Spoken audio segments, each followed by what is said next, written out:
ஆபிராமுக்கு பிள்ளை இல்லை. எனவே மனைவி சாராய் ஒரு மனித திட்டத்தை போட்டாள்.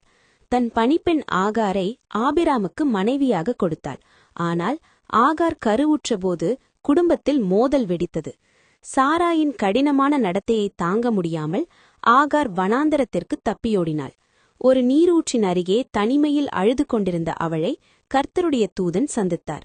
ஆகாரே, நீ உன் நாச்சியாரிடம் திரும்பிப்போ என்று கட்டளையிட்டார். மேலும் தேவன் அவளுக்கு ஒரு வாக்குத்தத்தம் தந்தார். உன் சந்ததியை பெருகப் பண்ணுவேன். உனக்கு ஒரு மகன் பிறப்பான். அவனுக்கு இஸ்மவேல் என்று பெயரிடு. உன் துயரத்தை தேவன் கேட்டார் என்றார். அந்த வனாந்தரத்தில் ஆகார் ஆச்சரியப்பட்டு, நீர் என்னை காண்கிற தேவன் என்று கர்த்தருக்கு பெயரிட்டாள். அப்படியே ஆகார் ஆபிராமுக்கு ஒரு மகனை பெற்றெடுத்தாள். ஆபிராம் அவருக்கு இஸ்மவேல் என்று பெயரிட்டார். அப்போது ஆபிராமுக்கு வயது 86. மனிதர்கள் கைவிட்டாலும் வனாந்தரத்தில் தனித்து நின்ற ஆகாரை தேவன் தேடி வந்து ஆசீர்வதித்தார்.